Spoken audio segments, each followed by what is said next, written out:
대해서 말씀을 전하고자 합니다. 얼마 전 저는 흥미로운 책을 한 권 읽었습니다. 박목월 시인 아시죠? 청록파 시인으로 국민 시인이라고 일컬어질 정도로 소박하신 분인데, 이분이 1975년도에 쓴 밤에 쓴 인생론이라는 그런 책이 있습니다. 그 책을 우연히 제가 접하고는 그 책을 읽었는데요. 그는 이 책에서 시작을 하면서 톨스토이의 사랑 이야기를 시작을 합니다. 그래서 박목월 시인이 러시아의 대문호인 톨스토이의 사람은 무엇으로 사는가라는 그런 책을 읽고서 아마 깊은 감명을 받은 것 같아요. 그가 사랑의 담론을 시작을 하면서 톨스토이 이 책을 거의 요약하다시피 언급을 합니다. 인간에게 가장 소중한 일이나 사업이 무엇이냐? 도대체 인간은 뭐 때문에 살아가고 또 인간에게 가장 중요한 것이 무엇이냐? 이런 질문에 그는 과거도 아니고 미래도 아니고 처자식이나 부모도 아닌 현재 지금 내가 만나는 그 사람을 사랑하는 것이다. 이 말을 합니다. 물론 톨스토이의 말을 인용을 해서 박목월 시인이 이 말을 하죠. 과거는 이미 지나가서 우리 인간에게서 벗어난 일이 되어버리고, 미래는 아직 오지 않은 그런 일이고, 그리고 오직 신의 영역에 속해 있는 것이기 때문에 미래에 우리가 어떤 일이 일어날지 모르지 않느냐. 그러니 현재 만나는 사람을 사랑하는 것이 얼마나 중요하겠느냐라는 것입니다. 자식이나 부모는 하나님이 허락하지 않는 한 만날 수 없기에 미래의 영역에 속하는 것이라 현재 만나는 사람이 소중하다는 것입니다. 시인은 이 톨스토이를 통해서 나의 애인, 나의 부모, 나의 처자식이라는 이 한정적인 소유가 아니라 모든 사람을 사랑해야 하는 그런 보편성을 그 책에서 말하고 있습니다. 톨스토이는 사랑이야말로 인간에게 가장 고상한 일이요 가장 의미 있는 사업임을 주장을 하고 있습니다. 우리 인간의 일생도 어찌 보면 사랑으로 시작해서 사랑으로 끝나는 것임을 알 수 있다고 하죠. 어릴 때는 부모를 사랑하고, 청년이 되면 이성을 사랑하고, 늙으면 자식을 사랑한다고 합니다. 사람에 따라서 부모나 자식보다 나라나 민족을 더 사랑할 때가 있고, 또 어떤 이상을 더욱더 사랑할 수 있을 것입니다. 어떤 사람은 예술가의 아름다운 작품과 그 미적 세계를 사랑하고 동경할 수도 있어요. 가족을 또 사랑해서 가족을 위해서 헌신하기도 합니다. 어찌되었든 이 사랑이 이기적이든 이타적이든 사람이 살아가는 데 있어서 꼭 필요하고 또 사람을 살아가게 만드는 원동력이다라고 시인은 그렇게 말합니다. 사랑은 사람이 살아가는 데 있어서 없어서는 안 될 가장 핵심적인 것이라고 말하는 셈이죠. 사랑하는 성도 여러분, 이 사랑이 어디서 나왔을까요? 이 박목월 시인이 깨달고 대문호 톨스토이가 깨달았던 이 사랑이 도대체 어디에서 나왔을까요? 오늘 본문 말씀은 하나님이 사랑의 저자이시다, 하나님이 사랑의 주인공이시다라고 말씀을 합니다. 오늘 본문 8절에 하나님은 사랑이심이라, 하나님은 사랑이심이라. 요한 사도는 우리가 하나님으로부터 났다면 서로 사랑해야 할 것을 말하고 있는데요, 그 이유가 바로 하나님은 사랑이시기 때문이다. 하나님의 정체가 뭐냐, 하나님의 본질이 뭐냐 라고 우리가 질문을 한다면 사도 요한은 우리에게 하나님은 사랑이시다 라고 대답을 하실 것입니다. 사람이 사랑하는 것도 하나님으로부터 비롯된 것입니다. 부모가 자식을 사랑하고, 젊은이들이 애인을 사랑하고, 친구가 친구를 사랑하고, 우리가 가난한 사람들, 불쌍한 사람들을 볼 때 긍휼한 마음을 가지고 그분에게 사랑을 베풀려고 하는 이 모든 사랑이 다 하나님으로부터 비롯되었다는 것입니다. 왜? 하나님은 사랑하는 분이시기 때문입니다. 하나님이 사람을 사랑하실 때에도 사람이 먼저 하나님을 사랑해야만 나도 너희를 사랑하겠다 이런 게 아니라 아무런 조건 없이 하나님이 사람을 먼저 사랑하셨습니다. 우리가 하나님을 사랑하지 않는데도 불구하고 하나님이 먼저 우리를 사랑하셨습니다. 하나님께서 우리들에게 사랑의 손길을 먼저 뻗쳐 주신 것입니다. 할렐루야. 믿으십니까? 그래서 하나님은 사랑이십니다. 하나님으로부터 지음을 받은 사람도 그래서 사랑하는 존재라는 거예요. 솔스토이와 박목월신 이걸 깨달은 거예요. 사람은 사랑하는 존재다. 사랑 없이는 살 수가 없는 그런 존재다라는 걸 말하는 것입니다. 다만 사람은 타락하였기 때문에 그가 하는 사랑이 이기적입니다. 다른 사람이 나를 사랑해야 나도 그를 사랑합니다. 내 마음에 맞고 내가 동경하는 사람을 만나면 또 내 취향에 맞는 사람을 만나면 혼이라도 빼줄 정도로 우리는 사랑을 하지요. 그러나 이것은 인간의 탐욕에서 비롯된 변형된 사랑의 모습입니다. 그게 타락한 인생의 본 모습이지요. 그러나 하나님의 사랑은 너무나도 순결하고 고결합니다. 하나님의 사랑은 조건이 없어요. 우리가 하나님 앞에 드려본들 그죠? 물질을 드려본들 어떤 것을 드려본들 그럼 하나님 마음에 들겠습니까? 그렇지 않습니까? 그러니까 하나님은 조건 없이 우리를 사랑하는 거예요. 우리가 뭘 줘서 하나님 우리를 사랑하는 것이 아니라 아무런 조건 없이 당신의 자녀이기 때문에 우리를 사랑하시는 것입니다. 그래서 하나님은 당신이 사랑이시기 때문에 우리에게 참된 사랑을 요구하실 분입니다. 하나님도 우리를 그렇게 사랑했으니 너희도 그렇게 사랑하라 라는 것이죠. 우리가 서로 사랑하는 데 있어서 가장 중요한 것이 바로 하나님을 사랑하는 것입니다. 톨스토이나 박목월 시인은 그냥 보편적인 사랑을 얘기했지만 그러나 성경은 하나님을 먼저 사랑해야 된다. 그렇게 올바른 사랑의 그 본 모습을 성경은 요한은 우리에게 비춰주고 있는데 우리 이 사랑에 있어서 가장 중요한 게 뭐냐? 먼저 하나님을 우리가 사랑해야 하는 것입니다. 하나님을 사랑하지 않으면 타인에 대한 사랑은 파괴일지언정 진리에 합당한 사랑이 될 수가 없다는 거예요.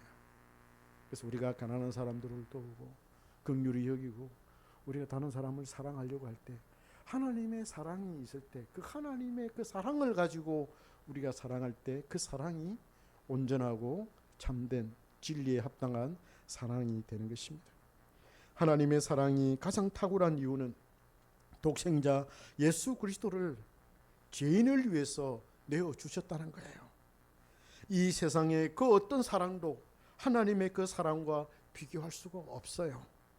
사도 요한은 하나님의 사랑과 성령을 서로 연결시킵니다.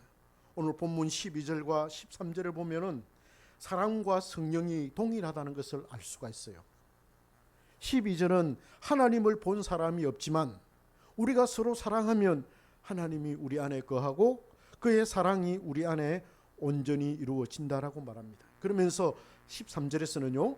하나님께서 그의 성령을 우리에게 부어주심으로 우리가 그 안에 거하고 그가 우리 안에 거하신다라고 말합니다. 그래서 12절과 13절은 서로 연결되어져 있고 같은 말을 합니다. 그래서 우리 안에 거한다라고 하는 그 거하심의 핵심이 뭐냐? 바로 성령 하나님이시다. 사랑이 우리 안에 거한다라고 할 때 그 사랑이 누구냐라고 했을 때 그 사랑은 바로 성령 하나님을 말씀하시는 거예요. 이거는 사도 바울도 동일한 말을 합니다. 사랑이 없으면 울리는 꽹가리가 되고 사랑이 없으면 아무것도 아니다라고 했을 때 그 사랑이 도대체 뭐냐? 그 사랑을 그래서 바울은 의인화시키지 않습니까? 성령이라는 거예요. 사도 요한에 의하면 분이 바로 성령이시다. 예수님이 우리 안에 오실 때에도 성령으로 오시죠. 예수님이 우리 속에 오면 우리가 하나님에 대한 사랑하고 싶어서 견딜 수가 없어요. 성령님이 오시고 예수님이 우리 마음속에 오시면 내가 다른 사람들을 막 도와주고 싶고 다른 사람하고 얘기하고 싶고 다른 사람을 사랑하고 싶은 그런 마음이 막 너무나도 많이 일어나기 때문에. 왜? 성령 하나님이 사랑이시기 때문에. 우리 하나님이 사랑이시기 때문에. 성령이 우리 안에 거하실 때 예수님도 우리 안에 거하시고 우리도 성령으로 예수 안에 거하게 되는 것입니다. 그러니 우리가 예수님을 사랑할 수밖에 없고 예수님의 말씀을 사랑하여 갈급해야 하는 것이죠. 이 모든 것이 예수님의 오심으로 이 성탄으로 이루어진 것입니다.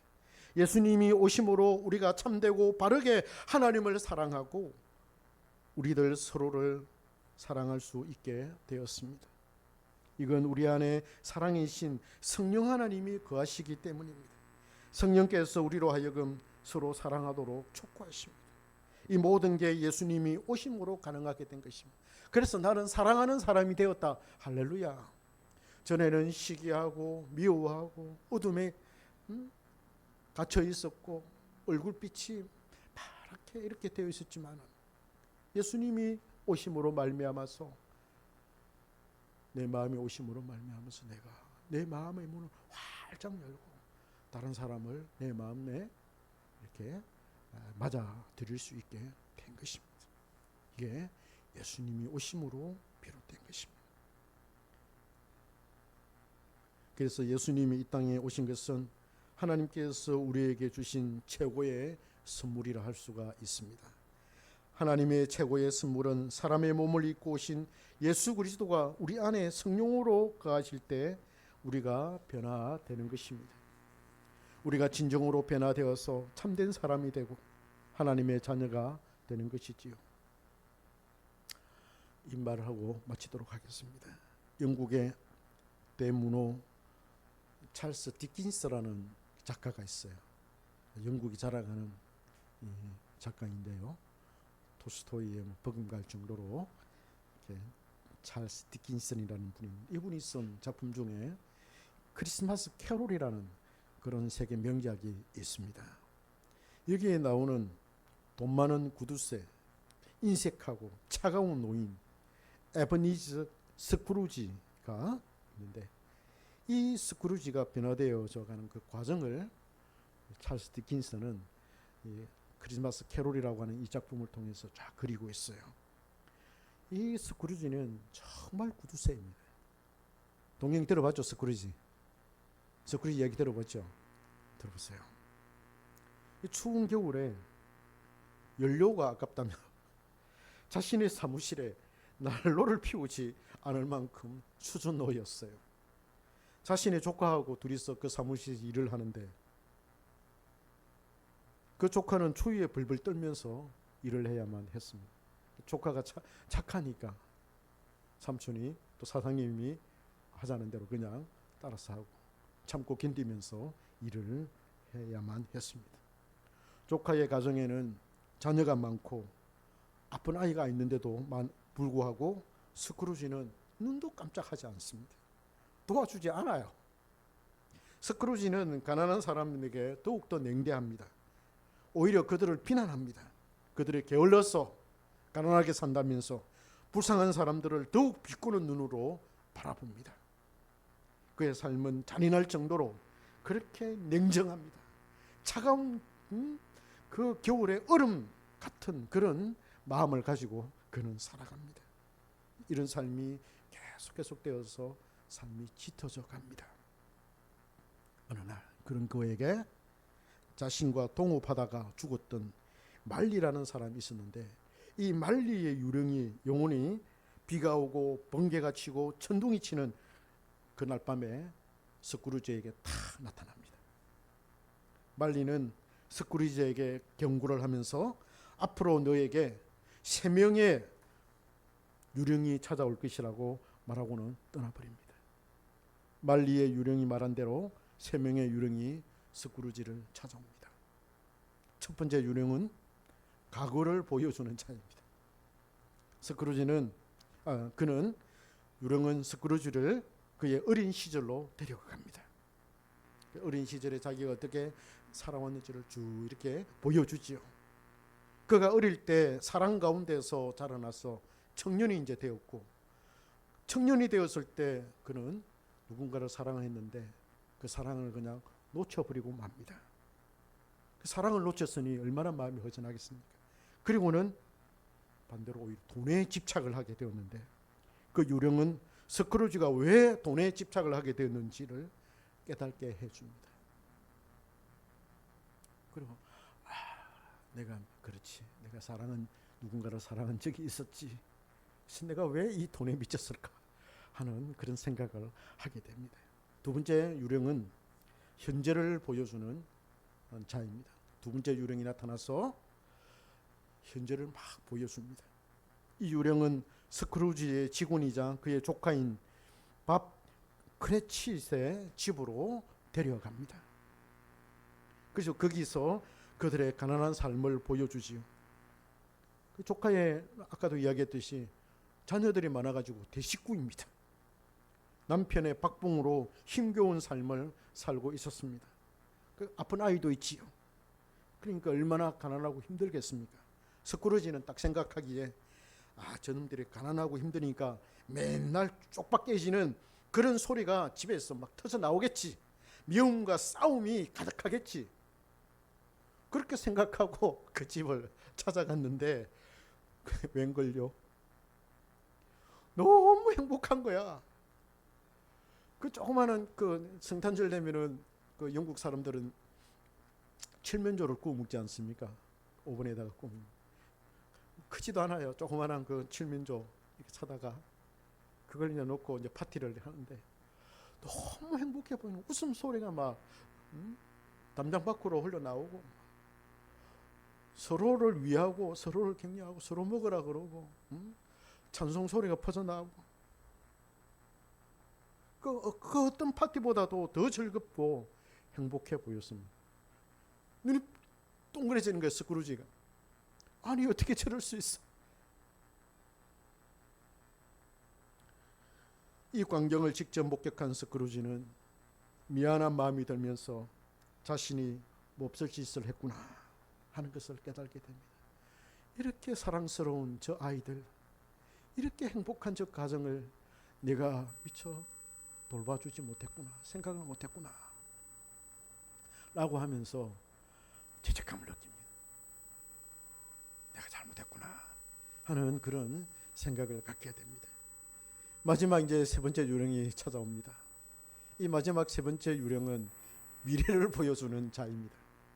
이 유령은 스크루지가 내가 변하지 않으면 맞이하게 될 비참한 죽음이 있다. 그가 어떻게 죽게 되는지, 어떻게 비참하게 죽게 되는지 그 죽음을 미리 보여주는 거예요.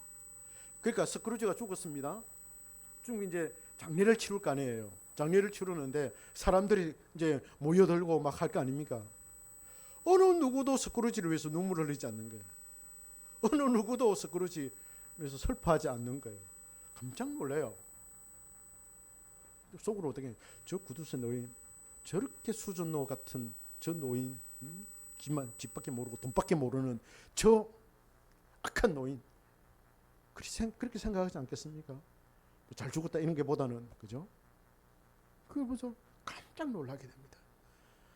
야, 아니 나를 위해서 내 죽음을 애도하는 사람 한 사람도 없다니. 야, 그러면서 충격을 받게 됩니다.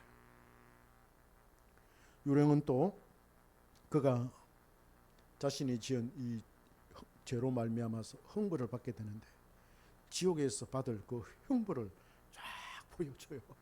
그 고통스러운 그 지옥에서 얼마나 힘들고 고통스럽게 아프게 살아가는지를 쫙 보여줍니다. 소름 끼칠 정도.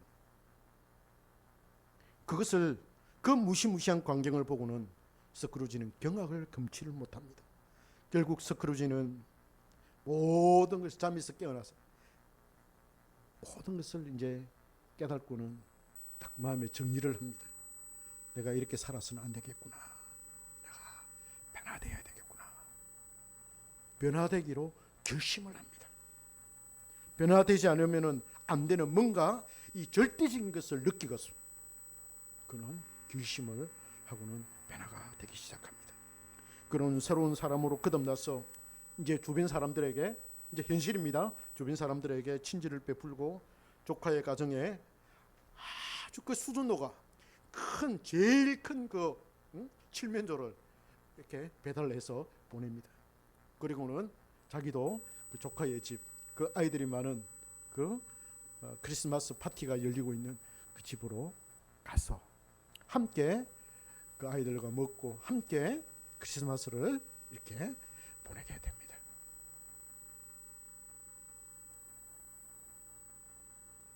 너무 행복한 그런 시간을 보내게 되죠. 이제부터 그는 가난한 사람들, 불쌍한 사람들을 돕기 시작합니다. 이것을 통해 스크루지는 진정한 구원과 변화를 맞이하게 되었고 그 광경을 보여줍니다. 이 찰스 디킨슨이라는 사람이 이 크리스마스 캐롤이라고 하는 이 작품을 통해서 사람이 무엇으로 사는가, 이 톨스토이로 치면은 사람은 이렇게 변화되고 이렇게 사랑으로 사는 게 옳지 않느냐라는 것을 보여주는 것입니다. 사실상 그것이 문학 작품이지만 스크루지의 그런 변화는 우리가 볼 때는 성령으로가 아니면 불가능합니다. 어떻게 그 수준과 같은 그 스크루지, 그 평생 동안 꼭꼭꼭 쌓여 있었던 그 돌같이 굳은 마음이 어떻게 이렇게 변화될 수가 있겠습니까? 그죠? 성령으로 아니면 결코 변화될 수 없다고 저는 생각합니다. 자연적으로는 그런 변화가 불가능하다는 겁니다. 찰스 디킨슨의 이 작품에는 기독교의 은혜를 나타내는 많은 그런 상징적인 것들이 있다고 저는 봅니다. 그 작품은 사람이 어떻게 그렇게 변화할 수 있는지를 아주 극적으로 묘사를 하고 있습니다. 우리는 스크루지보다도 이미 변화된 사람들입니다. 우리는 성령을 소유하고 있는 사람들입니다. 예수 그리스도께서 이 땅에 오심으로 성령으로 우리 안에 들어오신 것이 크리스마스의 최고의 선물인 것입니다. 우리는 성령으로 선한 일을 많이 할 수 있고 하나님도 사랑하고 우리들 서로를 사랑할 수 있으니 말입니다. 최고의 선물을 받았다는 그 확신을 가지고서 우리에게 예수 그리스도라는 그 최고의 선물을 보내주신 아버지 하나님을 마음껏 찬송하며 감사하는 그런 성탄절이 되시기를 바랍니다. 아울러 스크루지도 변화되어서 가난한 사람들과 함께 어울렸던 것처럼 우리도 가난한 사람들과 함께 어울리고 서로 사랑하고 하나님이 사랑이시기 때문에 서로 사랑하고 서로 격려하고 서로 긍휼을 베풀고 긍휼한 마음을 가지고 서로를 돌보는 그런 우리 한경교회 모든 성도님들 되시기를 주님의 이름으로 축복합니다.